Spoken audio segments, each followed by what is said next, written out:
আমার ভাইয়ের একটু ছোট্ট একটা ইতিহাস টানতে চাই। কোরআনুল কারীমের ভিতরে ইতিহাসটি এসছে। পয়গম্বর সুলাইমান আলাইহিস সালাতু ওয়াস সালাম, আল্লাহ রাব্বুল আলামিন তাকে এত পাওয়ার দান করেছেন, দুনিয়াতে সকল প্রাণীদের ভাষা তিনি বুঝতে পারতেন। যেরকম সুবহানাল্লাহ। একদিন একটা মশা গুনগুন করতেছে, সুলাইমান আলাইহিস সালাম বুঝতে পারলেন মশার ভাষা। মশাটা বলতেছে, ও আল্লাহর নবী পয়গম্বর সুলাইমান, আমার অনেক বংশ দুনিয়া থেকে বিদায় নিয়েছে, কারণ আপনার স্বজাতি অনেক মানুষ আছে, ওদের গায়ে একটু আমরা পড়ি, একটু ক্ষুধা নিবারণের জন্য একটু রক্ত পান করি, পরক্ষণে এমন সর থাপ্পড় খায়া সঙ্গে সঙ্গে আমার অনেক আত্মীয় স্বজন দুনিয়া থেকে বিদায় নিছে। একটা বিচার করেন, বুঝতেছেন কথা? বিচার দিতেছে কে? মশা। আবার দেখেন, এই মশার কারণে হাজার হাজার মানুষ রিজিক পাচ্ছে। সুবহানাল্লাহ বলবেন না? কত কোম্পানি বের হইছে কয়েলের, আমরা কয়েল ব্যবহার করি কি না? আবার মশারি ব্যবহার করি, এই মশারিগুলো বানাই, ফ্যাক্টরি আছে, কয়েল বানাই, ফ্যাক্টরি আছে, ওই ফ্যাক্টরিতে হাজার হাজার মানুষ কাজ করতেছে। এই মানুষগুলো একটা মশার কারণে ওরা ওদের পরিবার চালানোর সেই সামর্থ্যটুকু অর্জন করতেছে। আলহামদুলিল্লাহ বলেন। আল্লাহ অনর্থক কোনো কিছুই সৃষ্টি করেন নাই। সুবহানাল্লাহ বলবেন না? আমার ভাইয়েরা একটু কান লাগান। আল্লাহ রাব্বুল আলামিন বলছেন, পয়গম্বর সুলাইমান আলাইহিস সালাম তিনি তার রাজ সিংহাসনে বসে আছেন। ঠিক সেই মুহূর্তে একটা পাখি এসে বলতেছে, ও আল্লাহর নবী পয়গম্বর সুলাইমান, আমি একটা লোকের বাড়ির আঙ্গিনায় একটা গাছ আছে, সেই গাছে বাসা বাঁধছি, কিন্তু বাসায় ডিম পাড়ার পর ওই ডিম তো থাকে না।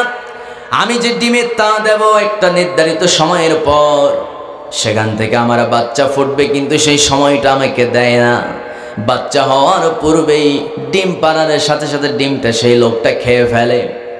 বিচারে দেওয়ার পর সুলাইমান আলাইহিস সালাম বলছেন, ও পাখি যাও, বাড়িতে চলে যাও, আমি ওই লোককে সাবধান করে দেব। লোকটাকে ডাকা হলো, সাবধান করে দেওয়া হলো, লোকটা বাড়িতে চলে গেলেন। ওই লোকটা বাড়িতে যাওয়ার পর বেশ কিছুদিন পর ওই পাখি আবার ডিম পাড়ছে। ডিম পাড়ার পর যখন লোকটা বুঝতে পেরেছে ডিম পাড়ছে, প্রায় গাছে ওঠে। ডিম যখন পারছে, বুঝতে যখন পারছে, সঙ্গে সঙ্গে ডিমটা নিয়ে আবার লোকটা খেয়ে ফেললো। আল্লাহর নবী সুলাইমান আলাইহিস সালামের কাছে সেই পাখি আবার বিচারে দিয়ে এত কথা বলে কেন? আস্তে কথা বলেন ভাই। সেই পাখি আবার বিচারে দিয়ে দিল। সুলাইমান আলাইহিস সালাম পাখিকে আবার বলে দিলেন, যাও, এবার আর কোনো সমস্যা নাই, কারণ আমি জিনের 2টা জিনকে পাঠাবো, ফোর্স পাঠাবো, তারা তোমার ডিম নিরাপত্তা দেবে, পাহারা দেবে। জয়কুন সুবহানাল্লাহ। 2টা জিনকে দায়িত্ব দিলেন, লোকটাকে আবার সাবধান করে দিলেন। দীর্ঘদিন চলে যাওয়ার পর যখন পাখি ডিম পারছে, ডিম পাড়ার সাথে সাথে সুলাইমান আলাইহিস সালামকে জানালেন। সুলাইমান আলাইহিস সালাতু ওয়াস সালাম 2টা জিনকে পাঠিয়ে দিলেন, যাও তোমরা সেখানে নিরাপত্তা দাও, পাহারা দেবে, বাচ্চা না হওয়া পর্যন্ত এই ডিমের পাহারা তোমরা দেবে, লোকটা যেন কোনো ক্রমে ডিমটা না খেয়ে ফেলে। যদি দেখো লোকটা আবার গাছে চড়ছে, সঙ্গে সঙ্গে ওরে গাছ থেকে জোরে ধাক্কা মেরে ফেলে দিবা। আমার বন্ধুগণ, এবার পাখি ডিম পাড়ছি, ওই ডিমের পাহারায় নিয়ে যেত 2টা জিন।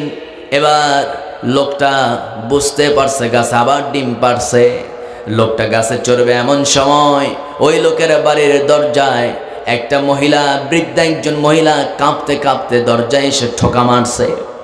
দরজা খুলে দেওয়ার পর লোকটার অন্তরে একটু মায়া সৃষ্টি হয়ে গেল। লোকটা প্রশ্ন করলেন, বুড়িমা এমন করে কাঁপতেছো কেন? বুড়িমা চোখের পানি ফেলে দিয়ে বলতেছেন, বাবা, আমার বাড়িতে আমার কয়েকটা নাতি নাতনি আছে, আমার ছেলে দুনিয়া থেকে বিদায় নিয়েছে, ওদের দেখশন করতে হয় আমাকে, এবং তোমার চাচা বেঁচে থাকতে আমার নাতি নাতনির দেখাশোনা করতো, কিন্তু তোমার চাচাও মারা গেছে, এখন ওদের দেখশন করবে কে? আমার তো সে সামর্থ্য নেই ওদেরকে খাবার দেব, আমি তো কামাই রোজগার করতে পারি না, মহিলা মানুষ, বুড়ি মানুষ। আমার বাড়িতে এই 5টা নাতি নাতনি আছে, এদের খাবার দিতে পারি না, আমি নিজেও 4 দিন যাবত না খাওয়া না খেয়ে থেকে আমার শরীরটা অত্যন্ত দুর্বল হয়ে গেছে। এই কথা শোনা মাত্র ওই যুবক করলো কি, ঘরের ভিতর থেকে তার বিবি বানিয়েছিল অনেকগুলো রুটি, এরপরে রান্না করেছিল খাসির মাংস, খাসির গোস্ত নিয়া রুটি নিয়া বুড়িমার হাতে একটা টোপলায় বেঁধে পরিমাণ মতো পর্যাপ্ত পরিমাণের রুটি পাঠালেন। এরপরে খাসির গোস্ত পাঠিয়ে দিলেন, একটা বস্তা আটা পাঠিয়ে দিলেন, যাও বুড়িমা এই আটার বস্তা নিয়ে বাড়িতে যাও, তোমার নাতি নাতনিকে এই আটা থেকে রুটি বানায় ওদেরকে খাওয়াবে। যেরকম সুবহানাল্লাহ। আমার বন্ধুগণ, এই বুড়িমা কি এতগুলো দান করার পর ওই লোকের ওই যে একটা বাজে নেশা সুলাইমান আলাইহিস সালামের কথা তার সাবধান করে দিয়েছে, সব ভুলে গেছে। ডিম তো ফিরি ফিরি পাওয়া যায়, গাছে চললেই ডিম পাবো, টাকা তো লাগতেছে না, মাংনা ডিম। ওই লোক করছে কি, আবার গাছে চড়ছে, গাছে চড়ে অন্যান্য দিনের মতো আবার ডিম নিয়ে সেই ডিম পাড়ার পর ডিমটা সুন্দর করে রান্না করে আবার খেয়ে ফেলছে। পাখির মেজাজ গরম, সুলাইমান আলাইহিস সালামকে বলতেছে, আল্লাহর নবী আপনি তো খুব চিটিংবাজ, আপনি তো কথা দিয়ে কথা রাখেন না, আপনি ফোর্স পাঠাতে চেয়েছিলেন, আমার ডিমের নিরাপত্তা দিবেন, পাহাড়াদার পাঠাবেন, কই ওই লোক তো আবার গাছে চড়ছে, আবার তো ডিম খেয়ে ফেলছে, আবার তো সে ডিম খেয়ে ফেলে আনন্দ চিত্তে ঘোরাফেরা করতেছে, কই শাস্তি তো দিলেন না, আপনিও কি গোপনে গোপনে আমার ডিমগুলো ওই লোকের মাধ্যমে খাইছেন নাকি? সুলাইমান আলাইহিস সালামের মেজাজটা গরম হয়ে গেছে। জিন দুইটাকে ডাকলেন, কি ব্যাপার বলো? জিন দুইটা কাঁপতে কাঁপতে বলতেছে, আল্লাহর নবী সুলাইমান, আমরা তো পাহারায় নিযুক্ত ছিলাম, আমরা ডিমগুলো পাহারা দেওয়ার জন্য দীর্ঘদিন যাবৎ সেখানে আমরা অবস্থান করছিলাম, কিন্তু লোকটা যখন গাছে চড়ছে, গাছে চড়ার পূর্বে একটা বুড়িমাকে পর্যাপ্ত পরিমাণ দান করে তাকে খুশি করে বিদায় করে দিয়েছে। এই জন্য আল্লাহ রাব্বুল আলামিন ওই যুবকের নিরাপত্তার জন্য আল্লাহ তাআলা রহমতের 2 জন ফেরেশতাকে দায়িত্ব দিয়েছেন তার জানমালের নিরাপত্তার জন্য। আমরা যখন তাকে ধাক্কা মেরে ফেলে দেব গাছ থেকে, আমরা ফেলে দেওয়ার পূর্বেই ফেরেশতা দুটি এসে, আমরা ধাক্কা দেওয়ার পূর্বে ওই 2টা ফেরেশতা এসে আমাদেরকে গাছ থেকে জোরে ধাক্কা মেরেছে, আমাদের হাত পা এখনো ব্যথা করতেছে। জোরে কোন সুবহানাল্লাহ। এত আস্তে, একটু জোরে কোন সুবহানাল্লাহ। তাহলে দান করলে বিপদ থেকে বাঁচানোর জন্য ফেরেশতাদেরকে দায়িত্ব যিনি দেন তিনি কে? আস্তে করে আওয়াজ করে বলুন, তিনি কে? আল্লাহ তাআলা। আমার ভাইরা, আল্লাহ রাব্বুল আলামিন বলছেন, বান্দারে জীবনে কতবার তুমি বলো, এই তো বেঁচে গেলাম মৃত্যুর হাত থেকে, এই তো বেঁচে গেলাম মৃত্যুর হাত থেকে, বাঁচার সংখ্যা অনেক বেশি। আমার ভাইয়েরা, অনেক সময় আমরা বাড়িতে এসে বলি, আমার চোখের সামনে একটা বাস উল্টে পড়ে গেল, অথচ ওই বাসের পেছনে আমি ছিলাম, আল্লাহ আমারে বাঁচাইছে। এরকম বলার মতো লোক আছে না নাই বলেন? এরকম বাঁচার রেকর্ড আছে না নাই বলেন? রিকশায় করে গেছেন, ধাক্কা লেগে গেছে, আল্লাহ আপনারে বাঁচাইয়ে দিছে, অল্পের জন্য বেঁচে গেছেন। অনেক এমনও লোক দেখবেন অ্যাক্সিডেন্ট করছে, এমন ভাবে পড়ে গেছে, পাশ দিয়ে ট্রাক তার উপর দিয়ে চলে গেছে, পা দুটো গেছে, কিন্তু জীবনটা বেঁচে আছে। আবার অনেক সময় অনেক মারাও যায়। ওই লোক এসে বলে, পা দুটা হয়তো গেছে, সমস্যা নাই, কিন্তু আল্লাহ আমারে বাঁচাইছে। ঠিক কিনা বলেন?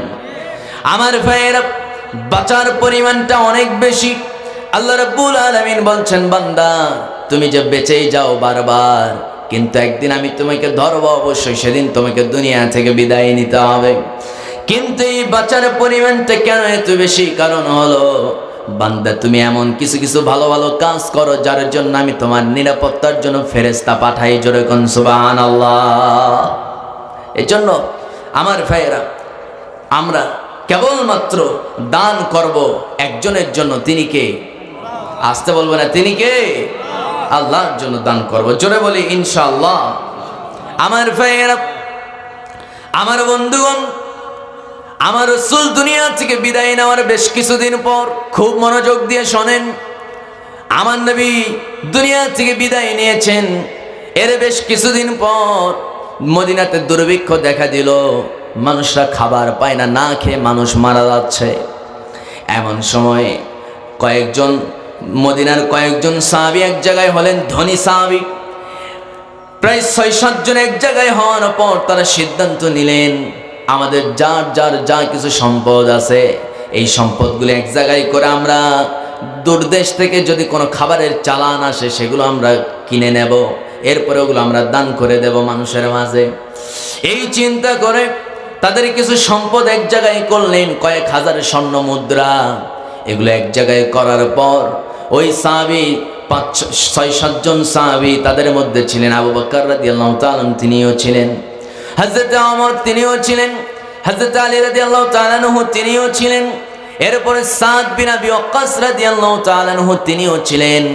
এই কয়েকজন সাহাবী এক জায়গায় হয়ে তাদের সম্পদগুলো এক জায়গায় করার পর সিদ্ধান্ত নিলেন, যদি খাবারের কোনো চালান আসে বিদেশ থেকে ওইটা আমরা পুরাটাই কিনে নেব, মানুষের মাঝে দান করে দেব, গরিব অসহায় মানুষকে আমরা দিয়ে দেব, তাদেরকে সাহায্য করব। অপেক্ষায় আছে কোন কাফেলা বিদেশ থেকে আসে। একটু পরে দেখা গেল হযরত ওসমান রাদিয়াল্লাহু তাআলা আনহু তিনি একটা বিশাল কাফেলা নিয়ে মদিনার দিকে আসতেছেন। দ্রুত ওসমানের কাছে যাওয়া হলো। ওসমান রাদিয়াল্লাহু তাআলা আনহুকে জিজ্ঞেস করলেন, ও ভাই ওসমান, তুমি তো সিরিয়াতে গেছো ব্যবসার জন্য, বাণিজ্যের জন্য, বলো খাবারের কোনো চালান আনতেছো নাকি? হ্যাঁ, 1000 মণ গমের চালান আমি সিরিয়া থেকে আনতেছি। যেরকম সুবহানাল্লাহ। কয় হাজার মণ? 1000 মণ। সঙ্গে সঙ্গে তাকে প্রস্তাব দিলেন। আবু বকর রাদিয়াল্লাহু তাআলা আনহু বলছেন, ভাই ওসমান, আমরা তোমার এই সম্পদটা, তোমার এই গমের চালান, এই 1000 মণ গম আমরা কিনে নিতে চাই, 50% লাভ দেব, তাও তুমি আমার এই গমটা দিয়ে দাও। হযরত ওসমান রাদিয়াল্লাহু তাআলা আনহু বলছেন, না, 50% লাভ দিয়ে তো আমি এই গম তোমাদেরকে দিতে পারবো না, তাহলে বলো কত পার্সেন্ট লাভ দিতে হবে? ওসমান রাদিয়াল্লাহু তাআলা আনহু বলছেন, একজনের সাথে আমার কন্ট্যাক্ট হয়ে গেছে, উনি আমাকে 700 গুণ বেশি দাম দিয়ে কিনে নিতে চেয়েছেন। কত গুণ বলেন? 700 গুণ দাম দিতে চেয়েছেন। 700 গুণ বেশি দাম দিয়ে আমার সম্পদ তিনি নিতে চেয়েছেন। সঙ্গে সঙ্গে আবু বকর রাদিয়াল্লাহু তাআলা আনহু বলছেন, তাহলে আমাদেরকে কত দিতে হবে? বলে 1000 গুণ বেশি দাম দিতে পারবে নাকি? না, এত দাম তো দেওয়ার সামর্থ্য আমাদের নাই, তবে একটু জানতে চাই 700 গুণ বেশি দামে তোমার কাছ থেকে কে নিতে চেয়েছে? সঙ্গে সঙ্গে হযরত ওসমান রাদিয়াল্লাহু তাআলা আনহু কোরআনুল কারীমের 2 নম্বর সূরা 267 নম্বর আয়াতটা তেলাওয়াত করলেন, ইয়া আইয়ুহাল্লাযীনা আমানু আনফিকু মিন তাইয়্যিবাতি মা কাসাবতুম ওয়া মিম্মা আখরাজনা লাকুম মিনাল আরদ ওয়া লা تيمموا الخبيث منه تنفقون। আল্লাহ তাআলা সুন্দর করে জানাচ্ছেন, মাসালুল লাযীনা ইউনফিকুনা আমওয়ালাহুম ফি সাবিলিল্লাহ কামাসালি হাববাতিন আনবাতাত 7 সানাবিল ফি কুল্লি সুনবুলাতিন 100 হাব্বা ওয়াল্লাহু ইউদাঈফু লিমান ইয়াশা ওয়াল্লাহু ওয়াসিউন আলীম। জোরে বলুন আল্লাহু আকবার। আপনার ঘুম আসছে নাকি? আমার কথা কি বুঝতেছেন আপনারা? একটু জোরে আওয়াজ করে বলা যাবে আল্লাহু আকবার? আমার ভাইয়েরা, হযরত ওসমান রাদিয়াল্লাহু তাআলা আনহু কোরআনুল কারীমের 2 নম্বর সূরা 261 নম্বর আয়াতটা তেলাওয়াত করে শোনায় দিলেন। তিনি বলে দিলেন যে, শোনো, আমার আল্লাহ তো আমার কাছ থেকে কিনে নিয়েছেন, কিন্তু কেমনে? আল্লাহ তো বলেছেন একটা সরিষার দানা জমিনে বপন করার পর, লাগানোর পর ওই সরিষার দানা থেকে একটা শীষ বের হয়, একটা শস্য বের হয়। সে একটা শস্য দানা থেকে একটা শীষ থেকে আল্লাহ তাআলা 7টা শীষ আবার বের করে দেন, 7টা শাখা। প্রত্যেকটা শাখার ভিতরে আল্লাহ রাব্বুল আলামিন 100টা করে সরিষার দানা দান করে দেন। তার মানে 7টা শীষে কয়শো দানা বলেন? আজ থেকে কয়শো? 700 দানা। একটা সরিষার দানা থেকে আল্লাহ রাব্বুল আলামিন 700টা সরিষার দানা সৃষ্টি করেন। আল্লাহ বলছেন কেউ যদি আমার জন্য 1 টাকা দান করে, আমি আল্লাহ রাব্বুল আলামিন 700 টাকা দান করার সওয়াব তার আমলনামায় দিয়ে দেই। আর একটু জোরে বলি সুবহানাল্লাহ। আমার ভাইরা, অথচ আমরা আল্লাহর রাস্তায় দান করতে চাই না। আমাদের দান মূলত এখন কোন দিকে দেখেন? বর্তমানে আমরা সম্পদ খরচ করি কোন দিকে? অনেক যুবক পোলাপান আছে যাদের হাতে এরকম অ্যান্ড্রয়েড ফোন আছে। আমার বন্ধুগণ, মোবাইলে এমবি না তুললে এমবি চালানো যাবে নাকি বলেন? কথা কয় না, যাবে? এই তো কয়েকদিন আগে আমার বাসার পাশেই একটা দোকান আছে, দোকানে গেলাম কিছু সদাই নেওয়ার জন্য। দোকানে যাওয়ার পর দেখতেছি কয়েকজন যুবক ফ্রি ফায়ার খেলতেছে। দোকানে ওয়াইফাই লাইন আছে, সেই ওয়াইফাই সংযোগ নিয়ে যুবক পোলাপান দেখবেন দোকানের পাশে ভিড় জমায়, ওরা পাবজি গেম খেলে, ফ্রি ফায়ার খেলে। আসে না নাই বলেন? এই যে ফ্রি ফায়ার খেলে, দেখতেছে কয়েকজন যুবক ফ্রি ফায়ার খেলতেছে, পাবজি খেলতেছে। আরেকজন ছেলে এতিমের মতো ওদের এদিকে তাকায় আছে। জিজ্ঞেস করলাম, তুমি তো ফ্রি ফায়ার খেলো, আজকে খেলো না কেন? বলতেছে জোর এমবি তুলছিলাম 1 জিবি, নিচে হলো 59 টাকা, কি বলে 69 টাকা। 69 টাকা দিয়ে 1 জিবি এমবি কিনছি, এমবি শেষ হয়ে গেছে, এই জন্য এতিমের মতো দাঁড়ায় আছি। বুঝতেছেন কথা? তারা মানে 1 জিবি এমবি দিয়া 2 ঘন্টা বা 3 ঘন্টা গেম খেলা যায় না। আমার বন্ধুগণ, দিনে আপনার ছেলে কত শত শত টাকা শেষ করে দিতেছে মোবাইলের পেছনে। অথচ আমার অনেক যুবক ভাই মসজিদে 10টা টাকা দেওয়ার সেই মন মানসিকতা তৈরি হয় না। এরকম যুবক আছে না নাই বলেন? আমার ভাইয়েরা, আমার বন্ধুগণ, প্রত্যেকটা সম্পদের হিসাব হবে কড়াই গন্ডে। আল্লাহ তাআলা আপনার সম্পদের হিসাব নেবেন, কারণ এই সম্পদ আপনার নয়। এই সম্পদ যিনি দিয়েছেন, আওয়াজ করে বলুন তিনি কে? আসতে বলবেন না ভাই, তিনি কে? এই যে পহেলা বৈশাখ গেল, অনেক যুবক পোলাপান আছে, অনেক এখানে অনেক ভাইরা আছে, মেয়েকে বৈশাখী শাড়ি কিনে দিয়েছে। আছে না নাই বলেন? পহেলা বৈশাখ উপলক্ষে পান্তার ইলিশ খায়। আবার অন্যদিকে দেখা যায় আমার ভাইয়েরা ওই যে গান বাজনা ডেক সেট বাজায় গান বাজনা শুরু করে দেয়। আবার মঙ্গল শোভাযাত্রায় অংশগ্রহণ করার মতো কিছু লোক আছে না নাই বলেন? মঙ্গল শোভাযাত্রায় গিয়া ওই শোভাযাত্রায় অংশগ্রহণ করে, অথচ ওই মঙ্গল শোভাযাত্রায় দেখা যায় মূর্তির ছবি, মূর্তির কার্টুন। আছে না নাই বলেন? আছে না? মূর্তি নিয়া স্লোগান দিচ্ছে যে এসো হে বাঙালি। আছে না নাই? এসো শতাব্দীর শ্রেষ্ঠ বাঙালি। আমাদের পরিচয়, আমরা হিন্দু না, বৌদ্ধ না, খ্রিস্টান না, আমরা ইহুদি না, আমাদের পরিচয় মুসলমান নয়, আমাদের পরিচয় হচ্ছে আমরা বাঙালি। আচ্ছা, এই বাঙালি পরিচয় দিয়ে কি আল্লাহর কাছে কি জান্নাত পাওয়া যাবে? আসতে কয়। আর যারা বলতেছেন না, আমি বুঝবো যে আপনি এই তরিকায়, এই দলে আছেন, বলেন বাঙালি পরিচয় দিয়ে কি কোনো লাভ আছে? আসতে বলবেন না, কোনো লাভ আছে? সম্মানিত ভাইয়েরা, এই পরিচয় আপনার জীবনে কোনো কল্যাণ বয়ে আনবে না। বছর হয়ে গেছে, নতুন বছর, আপনার উচিত হলো আমার রাসূল নতুন বছরে বেশি বেশি সালাত আদায় করতেন আর আল্লাহর কাছে দোয়া করতেন, আল্লাহ একটা বছর চলে গেল, নতুন বছর এসে গেল, এই নতুন বছর, এই বছরটা পুরাটা যেন আমি প্রতিটা মুহূর্ত আপনার গোলামি করতে পারি, আপনি যেটা পছন্দ করেন সেই কাজগুলো করার তৌফিক আমাদের দান করো। জোরে কোন আমিন। এই দোয়া করতেন মুহাম্মদ সাল্লাল্লাহু আলাইহি ওয়াসাল্লাম। আর আমার দেশে হলো আমরা এইসব দোয়ার মধ্যে নাই, আমরা আছি শাড়ি, বউকে শাড়ি পরায় দিয়া, নিজে একটা এই কি বলে বৈশাখের পাঞ্জাবি গায়ে দিয়া চলে যাইতেছি, বেহা মেয়েটাকে, আমার স্ত্রীকে বেহা একজন নারী বানায়া শাড়ি পরায়া চলে যাচ্ছি ওই যে মঙ্গল শোভাযাত্রায়। ইমান কি থাকবে?